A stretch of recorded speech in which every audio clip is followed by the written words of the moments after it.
Hello everyone, আসসালামু আলাইকুম। কেমন আছেন সবাই? আশা করি সকলে অনেক অনেক ভালো আছেন।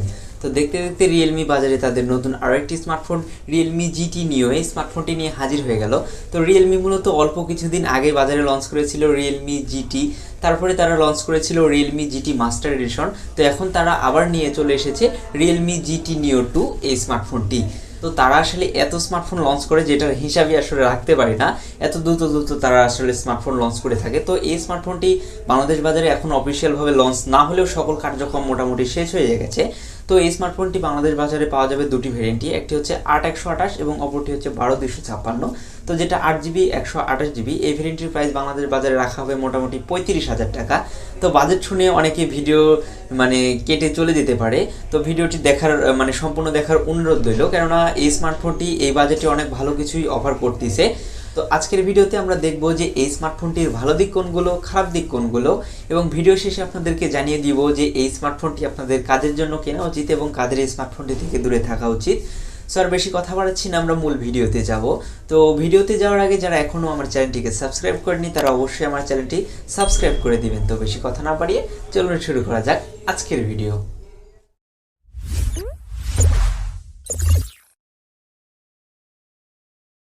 তো প্রথমে এই ফোনটির বক্স কন্টেন্ট বা বক্সে আসলে কি কি থাকছে সেটা দেখে নিই।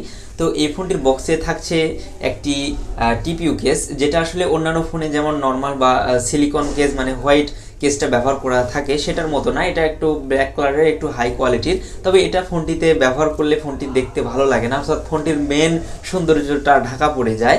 তো এছাড়া আসলে এই ফোনটির ভিতরে থাকছে 65 ওয়াটের একটি চার্জার এবং থাকছে একটি টাইপ সি কেবল এবং থাকছে একটি ইউজার ম্যানুয়াল গাইড এবং থাকছে আমাদের সেই কাঙ্ক্ষিত স্মার্টফোনটি। তো এই ফোনটি আমরা হাতে নিলে সর্বপ্রথম আমরা খেয়াল করব যে এই ফোনটির থিকনেস ওয়েট অনেকটাই কম রয়েছে, যদিও এখানে বলা হয়েছে যে এটার 9mm থিকনেস এবং এটার ওয়েট মোটামুটি 200 গ্রামের মতো।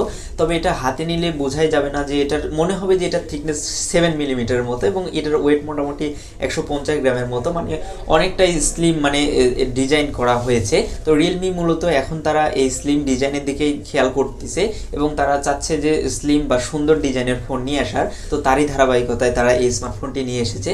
তো সর্বপ্রথম আমরা এই স্মার্টফোনটির ডিজাইন নিয়ে কথা বলি। তো এই স্মার্টফোনটির পিছন দিকে খেয়াল করলে দেখতে পাবো যে এই স্মার্টফোনটিতে ব্যবহার করা হয়েছে গ্লসি ফিনিশিং একটি ডিজাইন এবং এটার কালারের একটি ইফেক্ট রয়েছে, যেটা এক এক সাইড থেকে দেখলে এক এক রকমের ইফেক্ট দেয়। এবং এই ফোনটি পাওয়া যাচ্ছে তিনটি কালার ভেরিয়েন্টই, একটি হচ্ছে নিও ব্ল্যাক, অপরটি হচ্ছে নিও ব্লু এবং অপরটি হচ্ছে নিও গ্রিন। তো আমার কাছে পার্সোনালি নিও ব্লু যেটা দেখছেন এটা দেখতে আমার কাছে সবচাইতে বেশি ভালো লাগে। এবং এই ফোনটির পিছনে যে গ্লাস ফিনিশিং ডিজাইন দিয়ে দেওয়া হয়েছে, তো এখানে আসলে গ্লাসের কোনো প্রোটেকশন থাকছে না, তো যার ফলে এটাতে দাগ বা ক্যাচ পড়ার সম্ভাবনা থাকছে। তো আপনারা অবশ্যই এখানে একটা পলি বা লিকুইড প্রোটেকশন ব্যবহার করে নেবেন। এবং এই ফোনটির পিছনে যে ক্যামেরা কাটআউটটা দিয়ে দেওয়া হয়েছে সেটাও দেখতে আসলে অনেকটাই ভালো লাগে এবং কেন জানি আমার কাছে একটু প্রফেশনাল একটু টাইপের মনে হচ্ছে। এটার ক্যামেরা কাটআউটটা আমার কাছে পার্সোনালি অনেকটাই ভালো লেগেছে। আপনাদের কাছে কেমন লেগেছে সেটা নিচে কমেন্ট করে জানাতে অবশ্যই ভুলবেন না। সো এখন আসবো আমরা ফোনটির বাটন অ্যান্ড পোর্টসের দিকে। তাহলে আমরা ফোনটির নিচের সাইডে খেয়াল করলে দেখতে পাবো যে এখানে থাকছে ফোনটিকে চার্জ করার জন্য একটি ইউএসবি টাইপ সি পোর্ট, থাকছে স্পিকার, লাউড স্পিকার এবং থাকছে একটি সিম ইজেক্টর টুল।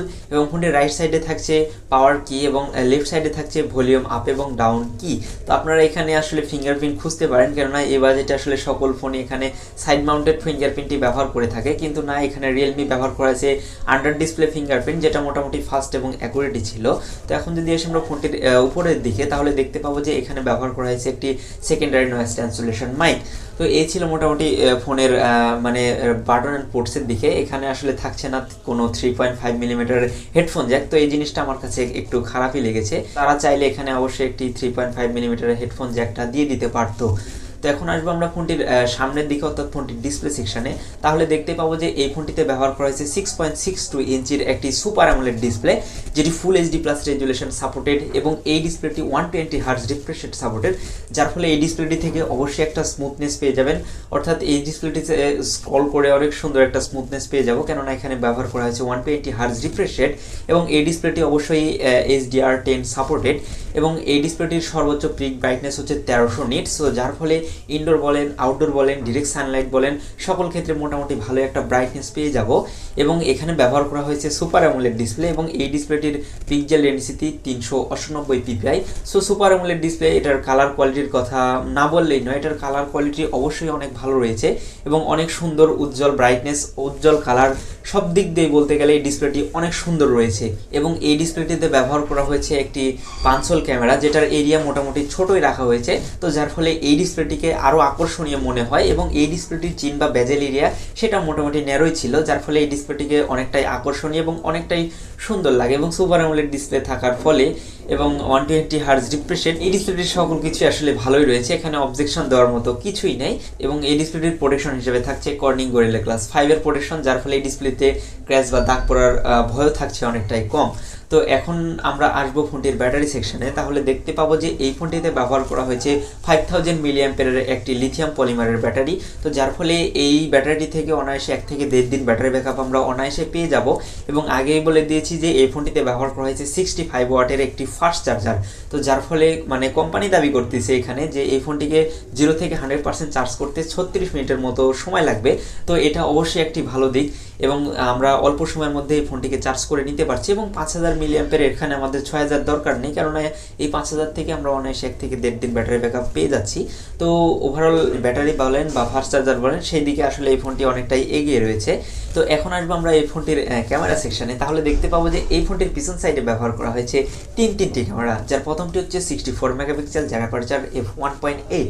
তো এই ক্যামেরাটা দিয়ে ডে লাইট বলেন, লো লাইট বলেন, অনেক সুন্দর ফটো ক্যাপচার করতে পারবেন। এবং রিয়েলমির ক্যামেরা সম্পর্কে আপনারা অনেকেই অবগত রয়েছেন বা অনেকে জানেন না, তো তাদেরকে আমি জানিয়ে দিচ্ছি যে রিয়েলমির ক্যামেরার যেটা কালার কোয়ালিটি বা কালার মেনটেন্স করে সেটা অনেক সুন্দর এবং আপনারা চাইলে মানে এডিট না করেও অনলাইনে পোস্ট করে দিতে পারেন, এরকম মানে ফটো ক্যাপচার করতে পারে রিয়েলমির ক্যামেরা, মানে ফোনের ক্যামেরা দ্বারা। তো এটার ক্যামেরা কোয়ালিটি অবশ্যই ভালো ছিল এবং বিশেষ করে এটার যেই উজ্জ্বল বা সুন্দর কালার দেয়, এটা আমার কাছে অনেকটাই ভালো লেগেছে। অনেকের কাছে ভালো নাও লাগতে পারে, যারা ন্যাচারাল কালার পছন্দ করে তাদের ক্ষেত্রে আসলে ভালো নাও লাগতে পারে, তবে আমার কাছে অনেকটাই ভালো লাগে এবং এটা থেকে অনেক সুন্দর কালার কোয়ালিটি পেয়ে যায়। মানে ক্যামেরা কোয়ালিটিকে আমি ওভারেজ অনেকটাই ভালো বলবো। এবং এই ক্যামেরাটা দিয়ে সর্বোচ্চ 4K 60 fps ভিডিও করা যাচ্ছে এবং এখানে থাকছে জাইরো এবং ইএস এর সাপোর্ট, যার ফলে ভিডিওতে কোনো শেকের দেখা মিলবে না। তো পিছনকার যে মেন ক্যামেরা 64 মেগাপিক্সেল, এটাকে আমি অনেকটাই ভালো বলবো। তো সেকেন্ডারি ক্যামেরা হিসেবে এই ফোনটিতে ব্যবহার করা হয়েছে 8 মেগাপিক্সেলের একটি আল্ট্রা ওয়াইড অ্যাঙ্গেল লেন্স, যার অ্যাপারচার f2.2। তো এটা আমার কাছে খারাপ লেগেছে। তো যারা চাইলে এখানে একটি 12 মেগাপিক্সেল বা একটু হায়ার মেগাপিক্সেলের আল্ট্রা ওয়াইড অ্যাঙ্গেল লেন্সটা ব্যবহার করতে পারতো, তাইলে ফোনটি আরও একটু আকর্ষণীয় হতো এবং আল্ট্রা ওয়াইড অ্যাঙ্গেল ক্যামেরা থেকে আমরা একটু আরও ভালো কোয়ালিটির ফটো পেয়ে যেতে পারতাম। তো এই ক্যামেরাটা থেকেও যে খারাপ ফটো পাবো তা না, এখানেও আমরা মোটামুটি ভালোই ফটো পেয়ে যাব এবং এটার কালার কোয়ালিটিও মোটামুটি মেন লেন্সের মতোই থাকছে। তো দুটো ক্যামেরায় মোটামুটি ভালোই রয়েছে, তবে থার্ড ক্যামেরা হিসেবে যেটা ব্যবহার করা হয়েছে সেটা আমার কাছে অনেকটাই খারাপ লেগেছে, কেননা এখানে ব্যবহার করা হয়েছে 2 মেগাপিক্সেলের একটি ম্যাক্রো লেন্স। তো 2 মেগাপিক্সেলের ম্যাক্রোর জায়গায় যদি একটি টেলিফটো জুম লেন্স ব্যবহার করতো তাহলে অবশ্যই ভালো হতো। তো টেলিফটো জুম লেন্স ব্যবহার না করুক, অসুবিধা নেই, তারা যদি এখানে 5 মেগাপিক্সেলের ম্যাক্রো ক্যামেরা দিত তাহলে আমরা এই ম্যাক্রো ক্যামেরাটা দিয়ে কোনো রকম ফটো আমরা ক্যাপচার করতে পারতাম। এখানে 2 মেগাপিক্সেলের ম্যাক্রো দেওয়ায় এটা আসলে আমাদের ওরকমভাবে কোনো কাজেই আসবে না, অর্থাৎ এটাকে আমরা অকেজই বলবো, মানে এখানে এই ক্যামেরাটার ওরকম কোনো কাজই দেখছি না। তো এখানে একটু ভালো ক্যামেরা ব্যবহার করলে ফোনটি অবশ্যই আকর্ষণীয় হতো। তো এখন চলে আসবো আমরা ফোনটির সামনের দিকে। তাহলে দেখতে পাবো ফোনটির পাঞ্চলের ভিতরে দিয়ে দেওয়া হয়েছে 16 মেগাপিক্সেলের একটি সেলফি ক্যামেরা, যার অ্যাপারচার f2.2। তো এই ক্যামেরাটা দিয়ে আমরা মোটামুটি ভালোই ফটো ক্যাপচার করতে পারবো। তো আমার কাছে একটা জিনিস খারাপ লেগেছে যে তারা এখানে 16 মেগাপিক্সেল ক্যামেরাটা ব্যবহার করা হয়েছে। যদি এই বাজেটে সকলেই 16 মেগাপিক্সেল ক্যামেরাটা ব্যবহার করতেছে, তবে তারা যদি একটু হায়ার মেগাপিক্সেল 32 মেগাপিক্সেলের ক্যামেরাটা ব্যবহার করতো তাহলে ফোনটা আরও একটু আকর্ষণীয় হতো এবং সকলের একটু নজরে আসতো। তো এই ক্যামেরাটা দিয়ে সর্বোচ্চ 1080p 30 fps ভিডিও করা যাচ্ছে এবং এটার ক্যামেরা কোয়ালিটি অবশ্যই ভালোই রয়েছে। এবং আরেকটি কথা বলতে ভুলে গেছি যে এই ফোনটির 64 মেগাপিক্সেল যে মেন ক্যামেরা, সেই ক্যামেরাটা দিয়ে ভিডিও করার সময় আপনারা পোর্ট্রেট মোড এনেবল করে ভিডিও করতে পারছেন, অর্থাৎ ভিডিও করার সময় ব্যাকগ্রাউন্ডটা ব্লার দেখাবে এরকম মোডে ভিডিও করতে পারছেন এবং সেখানে এআই ফিচারটাও থাকছে। তো এই ক্যামেরা প্যাকেজকে আমি ওভারঅল অনেকটাই ভালো বলবো, যদিও এখানে একটি মানে 2 মেগাপিক্সেলের জায়গায় একটু হায়ার মেগাপিক্সেল এবং 16 মেগাপিক্সেলের জায়গায় একটু হায়ার মেগাপিক্সেল ব্যবহার করলে ফোনটি আরও একটু আকর্ষণীয় হতো। তো এখন আসবো আমরা ফোনটির মূল বিষয় অর্থাৎ ফোনটির প্রসেসর সেকশনে। তাহলে দেখতে পাবো যে এই ফোনটিতে ব্যবহার করা হয়েছে কোয়ালকম স্ন্যাপড্রাগনের 870 একটি প্রসেসর, যেটি একটি 5G প্রসেসর এবং এই প্রসেসরটি 7 ন্যানোমিটার আর্কিটেকচারে তৈরি। এবং এই ফোনটিতে মানে 8টি কোরের মধ্যে একটি কোর হচ্ছে 3.2 গিগাহার্টজ, অপর তিনটি কোর হচ্ছে অক্টা কোর 2.2 গিগাহার্টজ এবং অপর 4টি কোর অক্টা কোর 1.8 গিগাহার্টজ। এবং এই ফোনটিতে জিপিইউ বা গ্রাফিক সিস্টেমে থাকছে Adreno 650। তো এই ফোনটি থেকে আসলে আমরা কেমন পারফরমেন্স পাবো? তো এই ফোনটি এই প্রসেসরটিকে মোটামুটি ফ্ল্যাগশিপ কিলার একটি প্রসেসর বলা চলে। তো এই প্রসেসরটি থেকে আপনারা নেট ব্রাউজিং বলেন, মাল্টিটাস্কিং বলেন, গেমিং বলেন, সকল ক্ষেত্রে একটা ভালো পারফরমেন্স পেয়ে যাবো, অর্থাৎ ফ্ল্যাগশিপ কিলার লেভেলেরই একটা পারফরমেন্স আমরা পেয়ে যাব। এবং এটা আসলে একটি 5G প্রসেসর, যার ফলে আমরা ভবিষ্যতে 5G এলে এই স্মার্টফোনটি দ্বারাই সেই সময় ইউজ করতে পারবো, অর্থাৎ তখন আমাদের নতুন করে স্মার্টফোন কিনতে হবে না, এই ফোনটি থেকেও তখন আমরা চালিয়ে নিতে পারবো।